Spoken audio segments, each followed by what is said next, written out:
Oke. Terima kasih sekali sudah bersama kami di sore hari ini di Afternoon Business Talk yang luar biasa kolaborasi dan sinerginya hari ini disiarkan langsung di beberapa media secara serentak. Saya ingin menyapa dulu untuk Anda yang mendengar dan menyaksikannya di smartcitymakassar.official, di smartcitymakassar.com, kemudian juga di Venus Radio FM, di RRI Pro 194,4, di Radio Suara Slebes 91,7 FM, dan kemudian di RAS FM 99,6 FM ya. Terima kasih sekali lagi untuk Anda semuanya pendengar di radio-radio dan kemudian juga yang menyaksikannya melalui YouTube channel di smartcitymakassar.official, kemudian juga di RRI, di Venus, di RAS FM, dan kemudian juga di Suara Slebes FM. Nah, hari ini merupakan hari yang spesial karena satu hari menjelang 17 Agustus yang ke-78. Hari ini di Makassar, untuk Anda yang mungkin berada di luar kota Makassar sedang ramainya karena persiapan untuk upacara 17 Agustus. Kemudian juga nantinya di minggu depan ada perhelatan akbar di kota Makassar seperti biasa di setiap tahun, dan kali ini itu akan dilaksanakan tanggal 23 sampai 27 Agustus 2023 yaitu F8. Nah, akan ada apa saja nanti di F8, kemudian dari 17 Agustus ini ada agenda apa saja, aktivitas apa di Kota Makassar.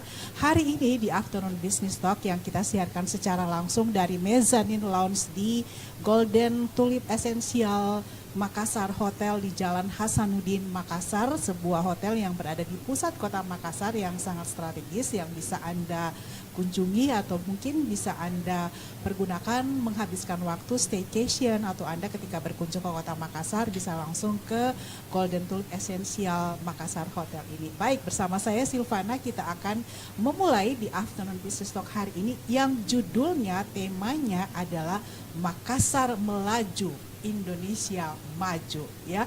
Baik, Anda juga bisa meninggalkan jejak nanti di YouTube, bisa menelpon ke berbagai radio jika ada yang melakukan siaran langsung di hari ini.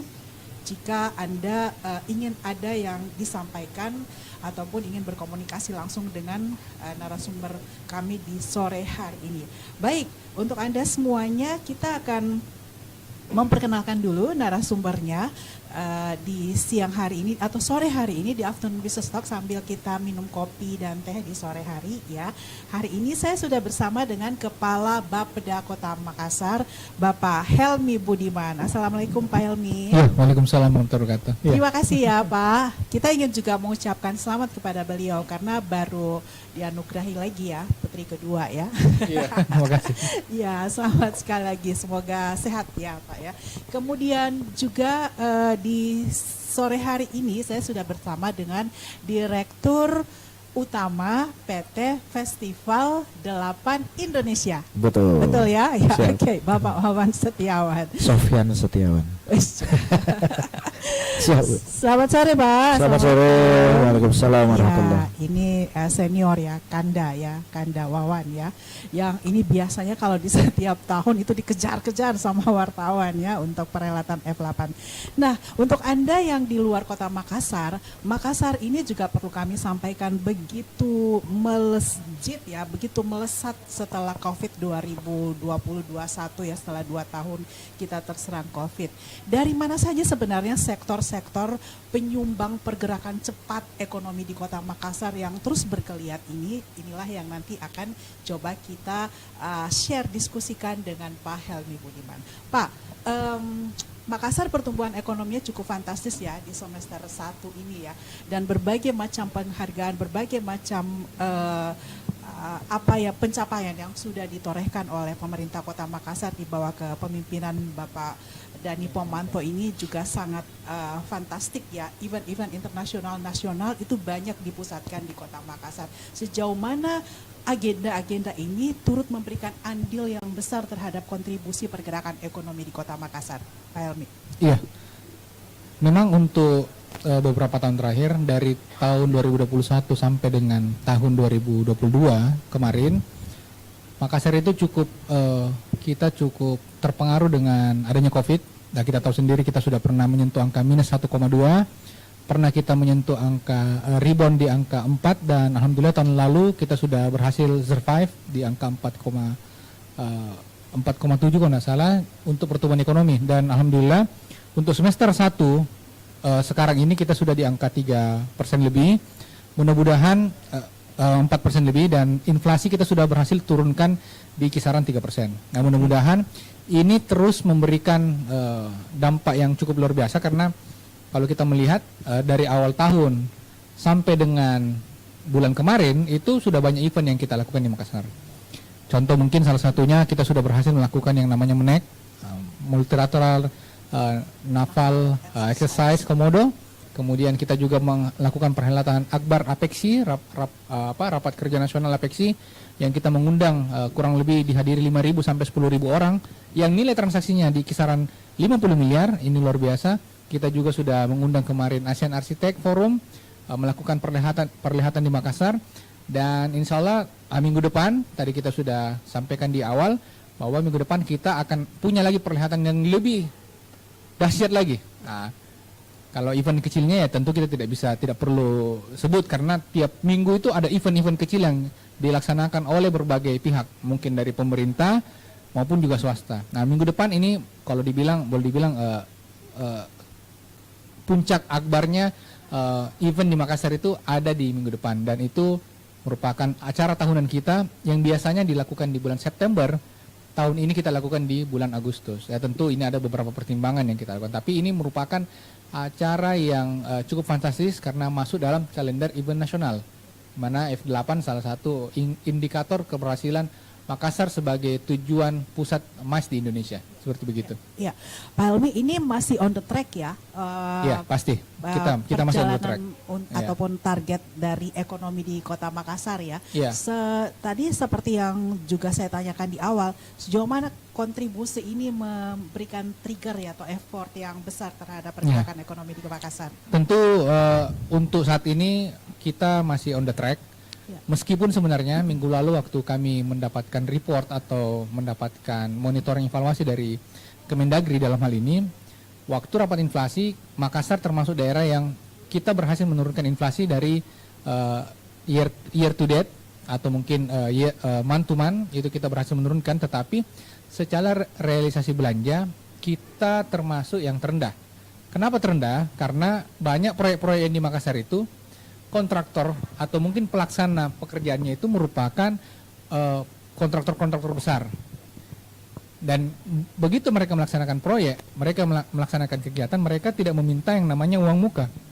Nah, sehingga secara realisasi keuangan, memang realisasi keuangan pemerintah Kota Makassar itu relatif lebih rendah secara nasional, tetapi secara akumulasi fisik, ini kita sudah melebihi rata-rata nasional. Nah, untuk PAD-nya sendiri, tentu yang namanya PAD, karena kita berbicara belanja dan pendapatan ini secara seimbang, secara pendapatan kota ini kita on the track di kisaran 50%. Nah, ini cukup luar biasa, karena begitu daerah lain mungkin tidak bisa survive begitu pandemi, setelah pandemi juga sama, Makassar ini meskipun dalam kondisi yang tertati-tati di 2021 sampai dengan hari ini, kita masih tetap on the track dalam progres pembangunan dan capaian kita.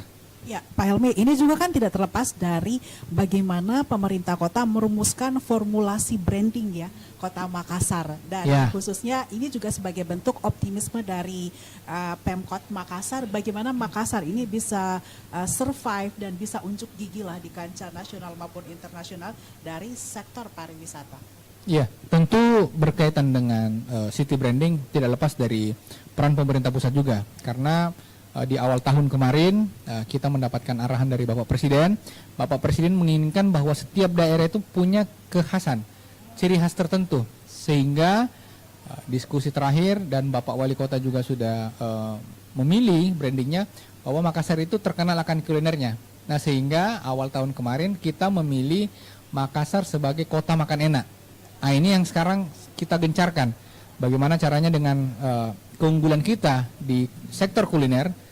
salah satu sektor yang cukup seksi di Makassar yang punya banyak pelaku usaha di dalamnya.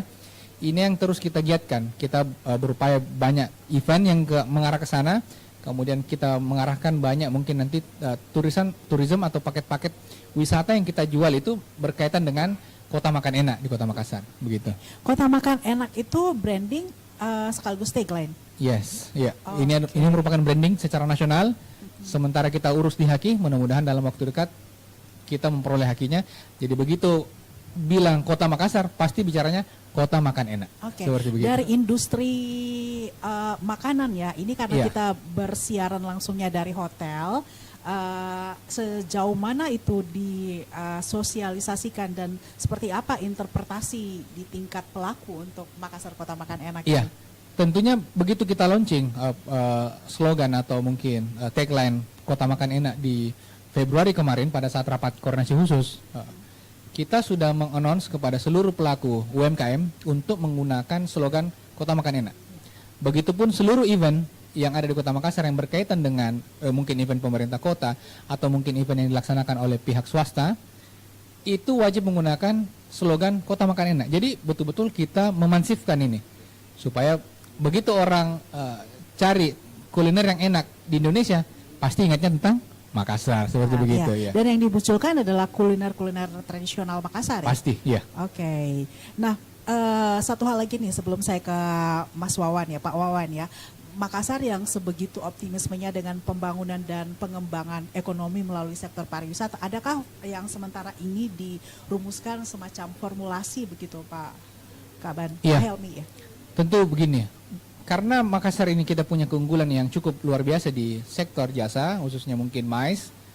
Sekarang teman-teman di Dinas Pariwisata itu sementara menyusun rencana pariwisata Kota Makassar. Dan mudah-mudahan dalam waktu dekat dari DPRD Kota Makassar ini segera menyetujui, karena begitu disetujui tentunya secara perencanaan khusus kepariwisataan ini kita bisa eksekusi lebih rinci lagi. Nah, sekarang kan memang kekurangannya kita tidak bisa mendapatkan budget yang cukup besar dari pemerintah pusat karena secara aturan Perda itu kita tidak punya perencanaannya. Kalau kita punya, tentunya bukan lagi APBD yang kita bisa minta.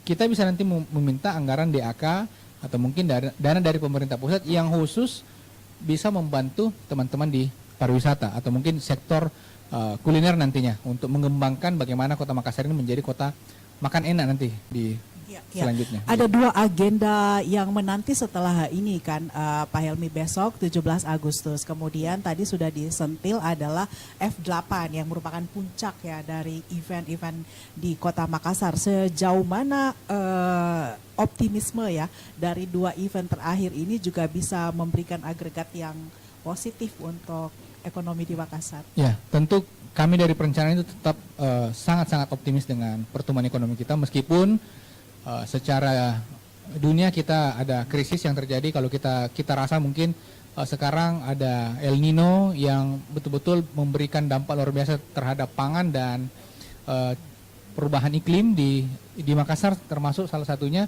Kemudian ada krisis-krisis lain, mungkin kita tahu kemarin ada kejatuhan bank di Silicon Valley, kemudian banyak terjadi kekacauan di dunia ini, tetapi tetap Makassar itu kita tetap berupaya tetap optimis dengan pertumbuhan kita, karena kalau kita pemerintah sudah tidak optimis, ini berbahaya. Jadi tetap kami memberikan upaya-upaya supaya bagaimana Makassar ini tetap bisa survive dalam kondisi kekacauan dunia, begitu. Oke, kita tahan dulu ke Pak Helmi Budiman ya. Beliau tahu banyak pasti ya apa saja dan pasti akan semakin atraktif, bukan atraktif ya, semakin bersemangat ya, karena Makassar dari sektor pariwisata memang lagi sedang giat-giatnya, lagi sedang seksi tadi ya beliau sampaikan. Sekarang kita akan ke Pak Wawan. Pak Wawan ini yang punya gawe nanti ya untuk F8 ya, dari PT Direktur Utama PT Festival 8 Indonesia ya Pak Wawan. Sebelum bicara F8 yang 2023, Pak Wawan mungkin bisa kelas balik ya untuk F8 di beberapa, ini keberapa nih Pak Wawan? Sekarang kelima. Kelima. Oh oke. Kelima setiap tahun ya berarti? Setiap tahun. Setiap tahun. Nah Pak Wawan dari Sorry keenam. Keenam ini. Oke. Lupa. Jangan sampai salah ya Pak Wawan. Oke Pak Wawan, dari 5 sebelumnya seperti apa nih F8?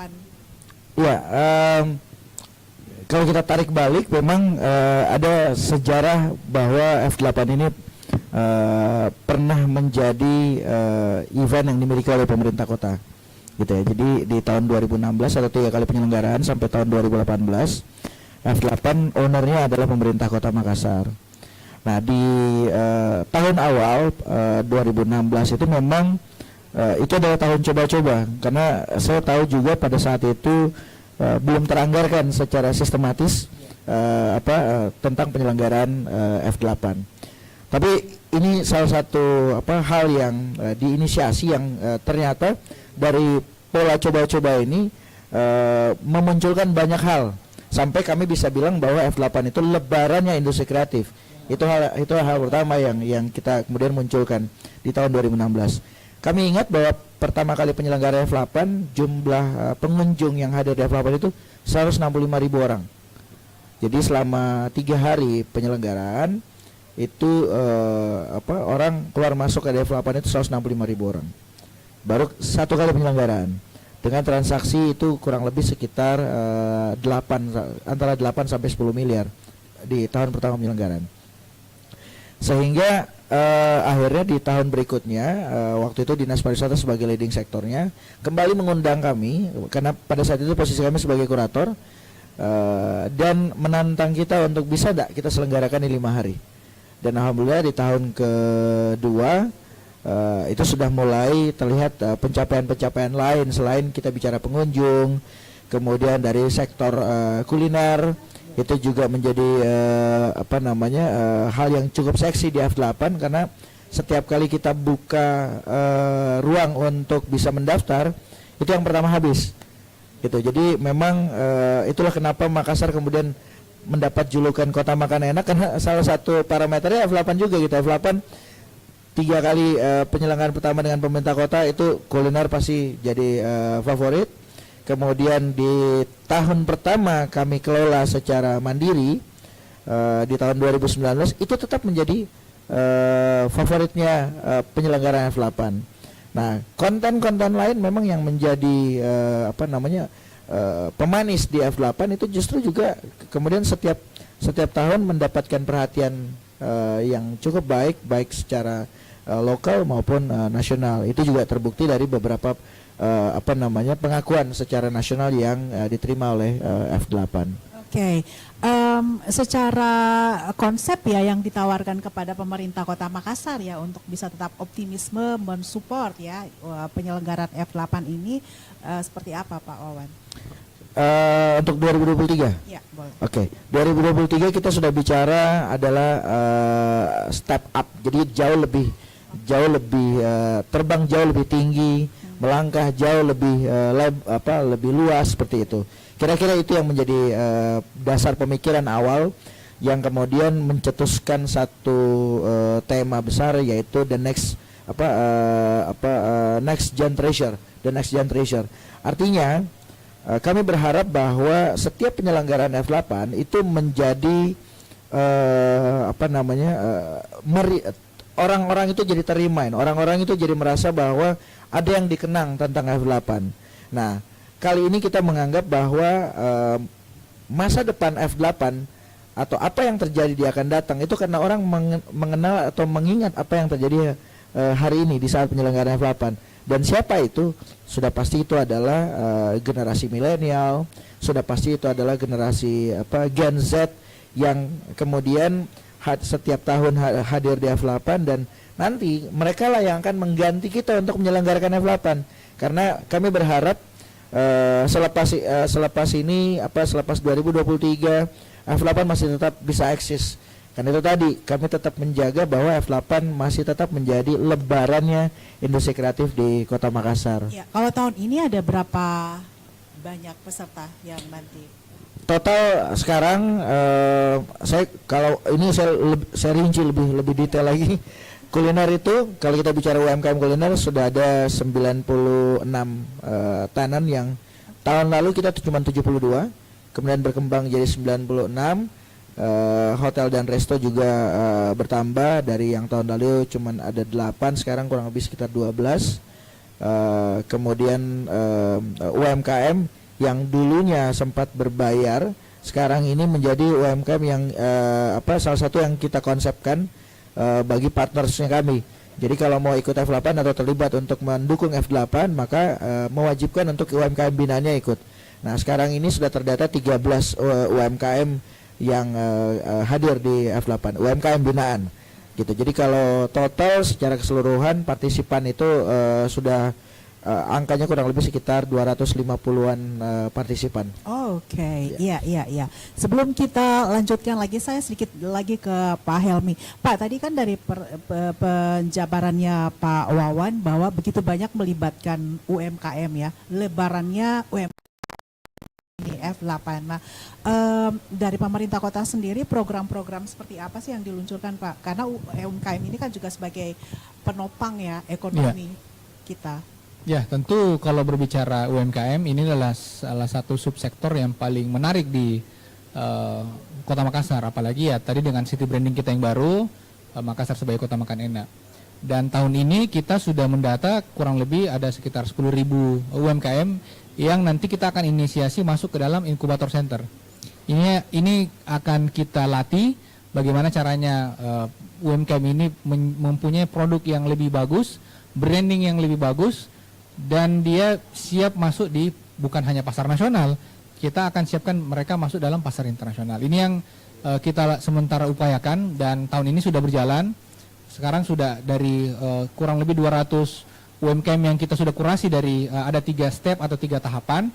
Sudah ada 3 yang sudah masuk dalam tahap akselerasi atau tahap mereka bagaimana caranya dimasukkan di pasar global seperti begitu. Memang upaya-upaya untuk meningkatkan UMKM karena kita berharap Kota Makassar ini dia sudah bisa menjadi kota yang lebih kreatif, mempunyai banyak produk UMKM, mempunyai tidak hanya mengharapkan kunjungan orang datang ke Makassar, tetapi bagaimana caranya produk kita ini semakin dikenal secara global, seperti begitu. Oke, kita akan break dulu ya semua pendengar di Radio Venus, di RRI Pro 1, di Suara Slebas dan di Ras FM, dan juga Anda yang menonton di smartcitymakassar.official, di smartcitymakassar.com.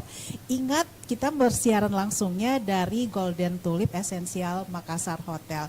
Di Independence Day ini ada berbagai paket yang bisa Anda dapatkan, potongan 50% yang Anda bisa gunakan mungkin kalau Anda ingin melakukan staycation di Kota Makassar, apalagi menjelang perhelatan akbar di F8 ataupun dari masa libur panjang di 17 Agustus nanti ya. Kita akan menyaksikan dulu, melewatkan dulu video dari F8 akan ada seperti apa nanti di perhelatan tersebut, dan nanti kita akan lanjutkan kembali Afternoon Business Talk di sore hari ini. Makassar melaju, Indonesia maju.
Ya, baik, kita lanjutkan kembali untuk Anda yang masih terus menyaksikan diskusi kita di sore hari ini dalam Afternoon Business Talk Makassar Melaju untuk Indonesia Maju ya. Terima kasih untuk Anda yang mungkin baru saja stay tune, baru saja bergabung di Suara Slebes 91,7 FM, Venus 97,6, kemudian di RRI Pro 1 94,4 dan Ras FM di 99,6 ya. Terima kasih untuk Anda semuanya dan ingat kita bersiaran langsung dari Mezzanine Lounge di Golden Tulip Essential Makassar Hotel. Ada banyak paket Independence Day ya, serba 45.000 loh, bisa Anda nikmati untuk staycation selama libur 17-an ini sampai di hari Minggu, atau juga Anda ingin staycation ya ketika datang ke Makassar, mungkin juga untuk Anda dari luar kota Makassar dalam rangka mengunjungi Makassar untuk event Akbar F8 2023. Tadi kita sudah berbincang dengan Direktur Utamanya langsung, kemudian juga dengan Pak Helmi Budiman, Kepala Bapeda Kota Makassar. Pak Helmi, sedikit lagi nih, kan tadi itu juga sudah menyinggung ya bagaimana optimisme Makassar dengan pembangunan ekonomi melalui sektor pariwisata. Ini sepertinya dari awal tahun kan Makassar ini tidak berhenti dengan maisnya ya, event internasional, nasional semuanya. Nah, what's next setelah itu? Karena ini momentumnya kan akan ada ya, setiap tahun ada pasang dan surut. Tetapi untuk memaintenance ini agar bisa terus sustainable untuk program-program dari sektor khususnya pariwisata, bagaimana dengan geliat yang lain misalnya untuk investasi dan ini juga yang harus terus dimunculkan, bagaimana Pak? Iya, tentunya kita tidak bisa berhenti di pariwisata saja karena tentunya pariwisata ini, pemerintah ini hanya sebagai trigger. Dengan kegiatan-kegiatan yang kami bikin selama ini tentunya, ya, contoh tadi mungkin F8 yang kita sudah bikin selama 3 tahun berturut-turut, setelah dia sustain, itu kita sudah serahkan kepada teman-teman di pelaksana swasta. Dan inilah yang nanti kita harapkan, begitu banyak nanti event-event yang setelah kita menarik minat orang-orang luar, selanjutnya pemerintah akan bergerak kemana? Nah, sekarang setelah itu sustain, tentunya kita akan masuk ke dalam perkembangan yang lain. Kita akan masuk ke sektor industri. Kita akan masuk ke dalam global ekonomi atau mungkin ekonomi Indonesia yang lebih kuat. Sekarang secara hitung-hitungan strategis, Makassar ini adalah kota yang paling dekat dengan IKN. Nah, kalau kita sebagai kota yang paling dekat dengan IKN, tentunya sebagai daerah penyangga, karena kami menghitung secara hitung-hitungan ekonomis, sebagai daerah penyangga, tentunya ikan ini akan menjadi salah satu pusat pertumbuhan ekonomi yang baru. Mungkin dalam 20-30 tahun yang akan datang. Dan tentunya sebagai daerah penyangga, pastinya kita akan mendapat setidaknya ya tetesan dari sana, atau mungkin limpahan, atau mungkin domino efek dari pertumbuhan ekonomi di sana. Sekarang bagaimana caranya Makassar sebagai daerah yang bisa kita kenalkan sebagai tempat orang bisa melakukan investasi yang baru. Makanya di next itu ya tentu kami dari Bapeda kita berupaya untuk membuat program-program yang baru. Nah, sebagaimana yang kita lihat hari ini, kami memperkenalkan yang namanya Halo Makassar. Halo Makassar ini akan menjadi boleh kita bilang the next city branding.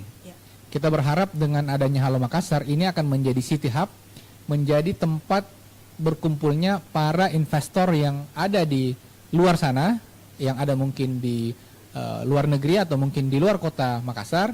Kita akan pertemukan dengan seluruh stakeholder atau mungkin bahkan dengan seluruh pelaku UMKM yang ada di kota Makassar. Jadi dia akan menjadi city hub untuk semua jenis investasi yang ada di Makassar. Seperti begitu, di dalamnya akan ada konten yang berisi mungkin data-data sehingga orang bisa tahu bahwa ternyata di Makassar ini trennya yang ada sekarang mungkin mais. Jadi seluruh orang-orang yang mungkin bergerak di sektor mais itu bisa tahu di mana kira-kira kalau dia mau bangun hotel, di mana kira-kira event apa kira-kira yang bagus. Kalau jangan sampai nanti orang datang ke Makassar bikin event fashion ternyata tidak ada market share-nya. Nah, ini yang kita upayakan. Kita akan membuat Halo Makassar ini menjadi the next city hub. Secara ini digital. Bentuknya apa?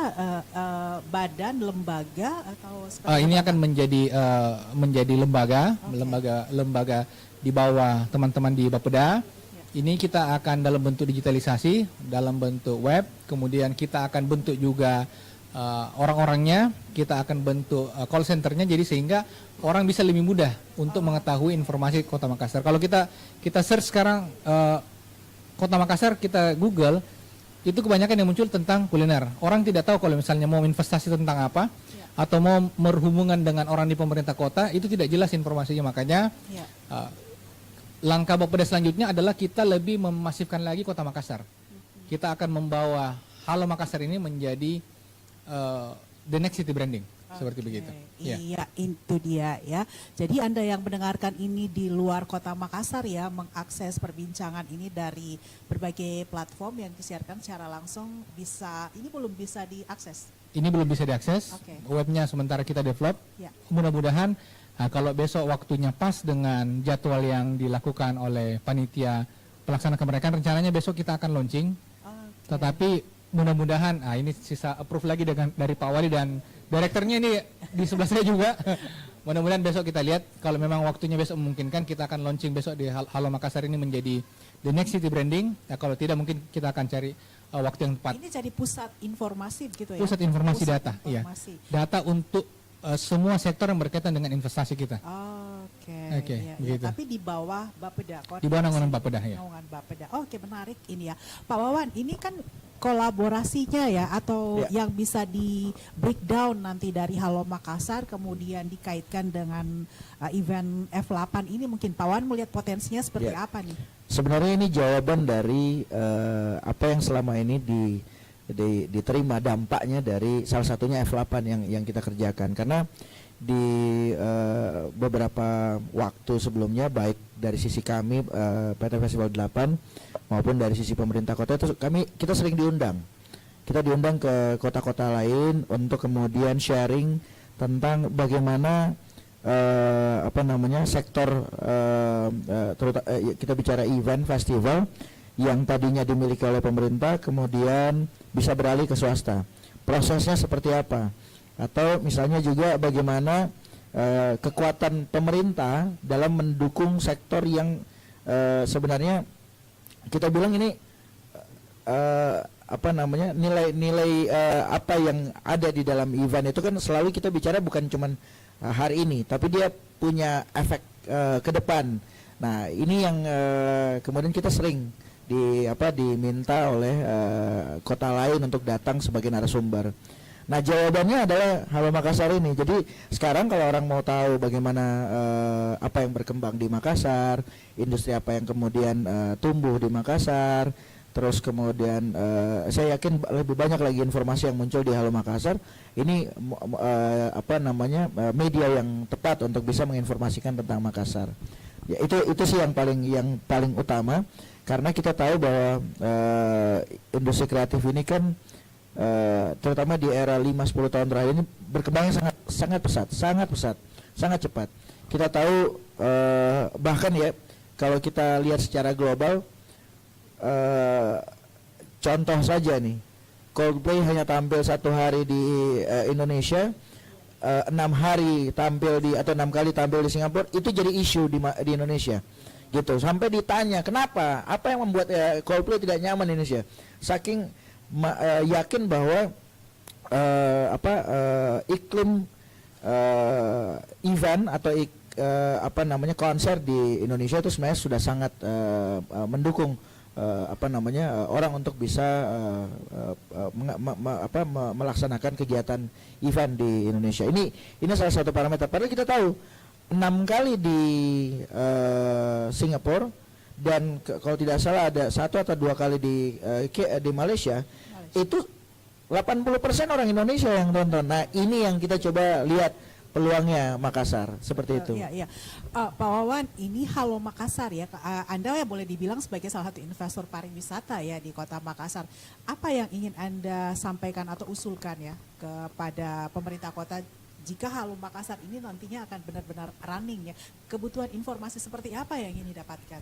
Ya, saya balik sedikit bahwa kalau kita bicara industri event organizer terutama, memang ini semuanya barang baru, terutama di dalam sistem di pemerintahan juga itu kita bahkan Kota Makassar sendiri kalau kita tarik data masih dari provinsi atau kadang kita dari nasional untuk di sistem informasinya gitu ya. Nah, memang karena kita sadar bahwa itu adalah barang baru atau belum menjadi sesuatu yang dianggap menjadi sebuah industri, memang hal yang pertama yang harus dilakukan oleh industrinya sendiri. Dia harus kemudian menciptakan peluang, dia harus bisa menjadi player, pemain di daerahnya. Dia harus menciptakan industri-industri pendukung yang kemudian bisa dilirik oleh investor terutama. Nah, kami melihat peluang itu, bahwa event itu adalah trigger. Kita bikin konser, kalau artisnya A, karena memang segmentasi yang kita mau kejar adalah A. Kalau segmentasi A yang akan kita kejar, berarti apa industri pendukung di balik itu? Karena tidak semua. Contoh misalnya rock. Tidak mungkin kemudian kita bikin festival konser rock, kemudian yang kita undang atau yang promonya yang sedikit melankolis gitu, itu tidak mungkin. Kemudian kulinernya bisa jadi itu adalah kuliner yang tentunya sejalan dengan konser tersebut. Jadi pasti punya keterkaitan gitu. Orang yang datang juga segmennya juga bisa kita tentukan. Nah, ini yang sebenarnya kita lihat bahwa karena industri kreatif atau event ini adalah sesuatu yang baru, tentu dia harus menunjukkan dulu jati dirinya. Makanya kita lihat sekarang nih, bukan hanya pemerintah kota, pihak keamanan itu sekarang lagi menggenjot juga penyelenggaraan event, tapi tentunya dengan penyelenggaraan event yang benar. Pensi misalnya, pensi itu dikontrol, boleh sekolah melaksanakan pensi, tapi harus didampingi oleh IO profesional. Kenapa? Karena menyelenggarakan event itu kan bukan hanya kita bicara prestasinya bisa menghadirkan si artis, tapi bagaimana kemudian orang yang datang merasa nyaman untuk nonton, aman untuk nonton. Dan Makassar ini salah satu kota yang kemudian dianggap kota paling aman untuk menyelenggarakan konser gitu. Jadi kita boleh lihat lah beberapa konser belakangan ini 2-3 tahun terakhir ini boleh kita bilang bahwa zero accident. Nah, itu salah satu parameternya bahwa memang Makassar ini ada kota MICE gitu, kota di mana menjadi target orang menyelenggarakan event. Nah, harapan kita memang bukan hanya ke pemerintah, tapi tentunya ini pihak swasta juga bisa melirik itu. Kalau kita mau bicara harapan yang lebih besar lagi, bahwa kami berharap memang pemerintah kemudian bisa memberikan ruang yang lebih baik untuk bisa menyelenggarakan konser. Misalnya sekarang ini kan kita lebih banyak melihat konser itu outdoor, di luar ruang. Kita belum memiliki venue konser yang memadai. Kita masih masuk di hotel, di convention room hotel. Nah, ini sebenarnya satu hal juga yang menjadi harapan industri kreatif, terutama dari sisi seni pertunjukan. Ada satu ruangan atau ada satu gedung yang bisa kita fungsikan khusus sebagai area konser, harapan kita. Tapi kemudian itu menjadi ruangan atau tempat multifungsi, pelaksanaan olahraga, itu hal yang lain. Tapi memang memenuhi standar penyelenggaraan event yang berkualitas. Oke, industri kreatif itu kan salah satunya juga dari pelaku ya, maksud saya. Betul. Dari para pelaku event organizer ini ya. Pak Wawan ini orang berpengalaman lah di kancah dunia event organizer ya. Setelah mati suri, setelah COVID, ini seperti apa sekarang kebangkitan dari teman-teman IO? Kalau kita bicara event di masa COVID bukan mati suri.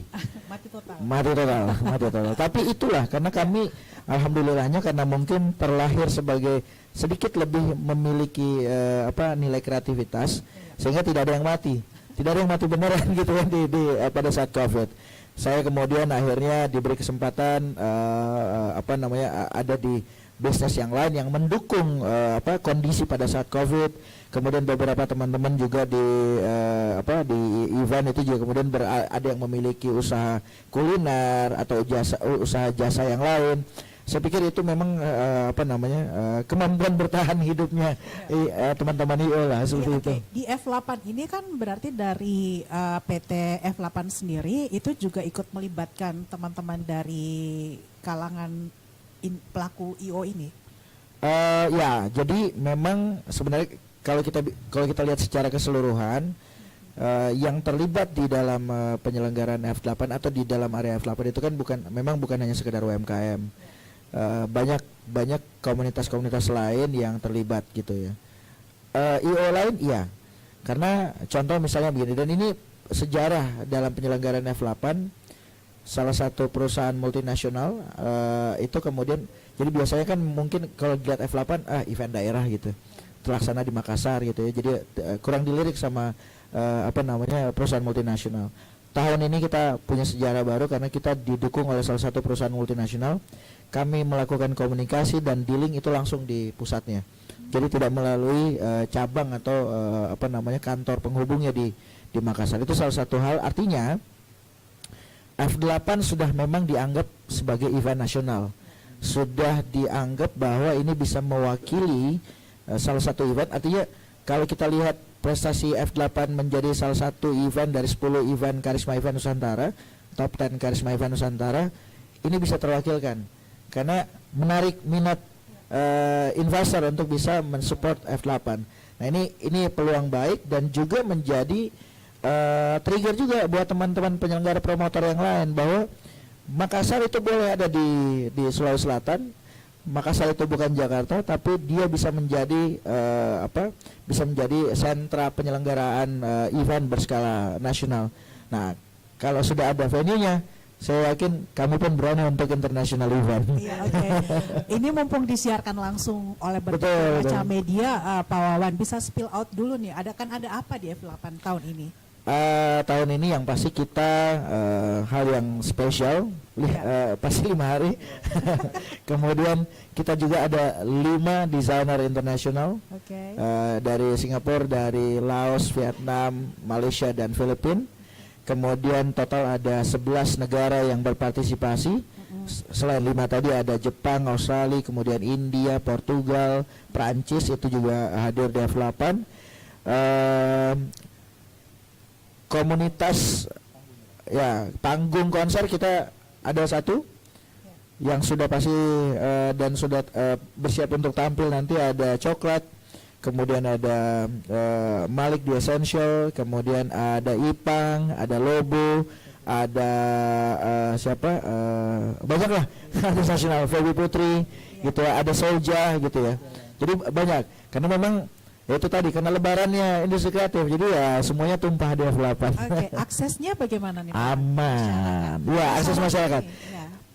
Kami salah satu promotor yang selalu mengakses sosial media dan menanggapi netizen walaupun tidak secara langsung di sosial medianya. Contoh, tahun lalu komplain pintu masuk cuma 2, kita setengah mati, jalannya jauh apa segala macam. Kami sadar 1,4 km dan jumlah pengunjung F8, akhirnya kami kemudian menyiapkan 4 pintu masuk utama di 4 zona, kemudian 1 pintu VIP dan 1 akses pintu untuk emergency. Jadi total ada 6 akses masuk. Artinya mau dari sudut manapun kota, utara, selatan gitu ya, asal bukan dari barat karena laut gitu ya, jangan masuk dari laut gitu ya. Semuanya dari jalan penghibur itu aksesnya lengkap gitu. Masuknya gratis atau gimana? Nah ini akhirnya harus berbayar sejak tahun 2019. Kita sudah berbayar karena memang kami kelola secara mandiri swasta. Tapi kami yakin bahwa tiketnya juga sangat bersahabat dengan banyaknya konten-konten yang yang memang disukai oleh masyarakat. Tahun ini kita menerapkan tiket 20.000 untuk masuk. Nah, kalau tahun lalu itu kan ada tiket konser. Nah, sekarang tidak ada tiket konser. Oh, 20.000. Hanya 20.000 semua wahana. Itu yang pertama. All access Ya, 20.000. 20.000. Nah, kemudian kalau teman-teman ini salah satu konsistensi dari F8, peduli dengan lingkungan hidup. Kita bijak terhadap plastik, kita mengajak masyarakat kalau mau masuk bayar 50%, cukup bawa 2 botol plastik seukuran ini 600 ml. Dua saja sudah dapat potongan 50%. Hanya masuk 10.000 sudah nonton sekian banyak artis. Masuk konser ya? Termasuk konser. Nah, tapi spill kan? Spill dikit kan? Iya benar. Ada satu hari yang mungkin harga tiketnya harus kita naikkan.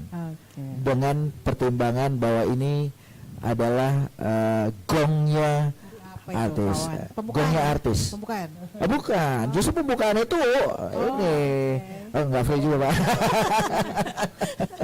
Tapi ada satu hari yang mungkin kita nanti akan sampaikan secara resmi berapa harga tiket pada hari itu. Tapi ini pertama kali loh, karena medianya juga banyak, jadi pertama kali saya sampaikan bahwa akan ada satu hari yang nilai tiketnya kita harus lebihkan karena ada pertimbangan-pertimbangan lain, termasuk menyaring orang yang akan masuk ke F8. Jangan sampai terlalu tetap potongan 50% ya? Berlaku tetap potongan 50% untuk program plastik, bijak plastik. Ya, itu. meskipun di hari yang spesial itu. Termasuk di hari yang spesial. Wah, jadi selalu diikuti karena setiap menit bisa ada informasi baru. Nah, gitu. F8 Makassar. Iya, F8 Makassar. F8 Makassar. Oke deh, gitu ya untuk Anda yang mendengarkan di sore hari ini ataupun menyaksikan. Siapkan kalau ketemu botol-botol plastik ya, sampah-sampah plastik boleh dikumpul ya. Bisa dapat potongan 50% ketika mengunjungi F8 nanti di minggu depan tanggal 23. Oke Pak Wawan, sebelum saya memberikan closing statement ke Pak Helmi, Pak Wawan dulu nih harapannya nanti untuk F8 ataupun event-event ke depan ya di Kota Makassar. Seperti sempat saya sampaikan bahwa F8 itu adalah trigger atau event itu adalah trigger. Kalau kita bicara event, saya balik ke F8 adalah trigger. Kami berharap bahwa teman-teman event organizer, promotor itu tidak berhenti untuk berkarya, tidak berhenti untuk menghadirkan event-event berkualitas di Kota Makassar, karena kita sadar dan saya yakin teman-teman industri pun sadar bahwa bukan karena Makassar haus hiburan, memang kita butuh hiburan. Tapi Makassar bukan tipikal kota yang kelihatan seperti haus hiburan yang setiap kali konser itu ramai, tidak. Ada beberapa konser juga yang ternyata pengunjungnya sepi karena mungkin ada pertimbangan lain yang secara kreatif tidak sesuai atau tidak sesuai dengan segmentasi yang diharapkan oleh penontonnya atau yang ditargetkan gitu ya. Nah, makanya kami berharap bahwa teman-teman industri tetap berkarya, menyajikan yang terbaik bagi Kota Makassar, dan yang paling penting bahwa pemerintah kota selalu membuka diri, gitu. Kita bisa berdiskusi, kemudian juga bisa memberikan ruang bagi teman-teman di industri kreatif untuk lebih banyak bisa berpartisipasi membangun kota ini dari industri kreatif tentunya. Ya, baik, terima kasih Pak Wawan Setiawan, Direktur Utama PT Festival 8 Indonesia. Sofian Setiawan. Nama udara Wawan. Iya, ada nama udaranya beliau ini kan. Oke, Pak Helmi, silakan untuk penutup kita di sore ini. Ya, terima kasih. Mungkin kami apresiasi dulu karena dengan diskusi kita pada hari ini, jadi kami bisa mendapatkan insight kira-kira dari pandangan masyarakat seperti bagaimana dengan optimisme pemerintah kota sendiri dan bagaimana pandangan dari sektor pelaku usaha. Ini yang perlu kami tahu kira-kira bagaimana kita mau membawa Kota Makassar nanti. Bagaimana the big idea mungkin 10 sampai dengan 20 tahun yang akan datang. Tentunya tadi dengan mendengar kegiatan tentang F8 tentunya kita menaruh harapan besar bahwa Makassar ini ternyata kita menjadi daerah yang bisa tumbuh nantinya. Nah, tentu dengan proyek-proyek nasional yang nanti akan ada dengan adanya IKN, kemudian akan adanya mungkin industri-industri baru dengan tumbuhnya daerah-daerah baru di Kota Makassar, kita berharap Makassar ini bisa semakin sejahtera ke depan, dan tentunya dengan kesejahteraan kota yang semakin bagus, masyarakatnya juga kita bisa tingkatkan sejahteraannya. Itu harapan kita.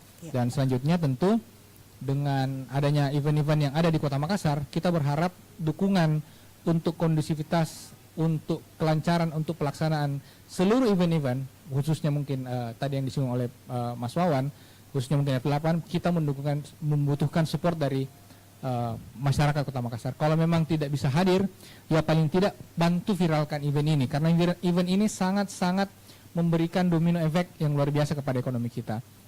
Kita dengar tadi sendiri bahwa F8 ini selalu mempunyai target yang cukup optimis. Tahun ini kita targetkan di kisaran 1 juta pengunjung yang hadir. Kalau 1 juta pengunjung saya yang hadir, kalau misalnya tadi bocorannya 20.000 saja yang dia bisa berikan untuk tiket masuk, artinya itu saja sudah ada 20 miliar perputaran uang. Bagaimana dengan pada saat transaksinya?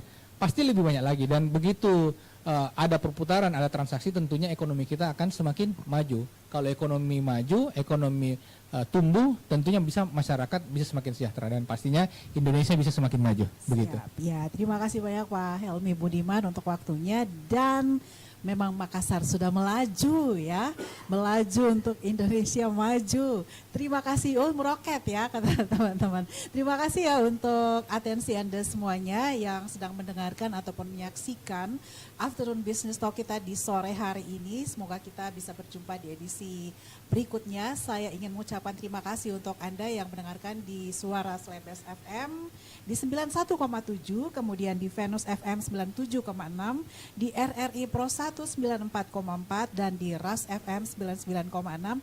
Juga Anda yang menyaksikannya melalui live YouTube di Smart City Makassar .official atau di smartcitymakassar.com ya.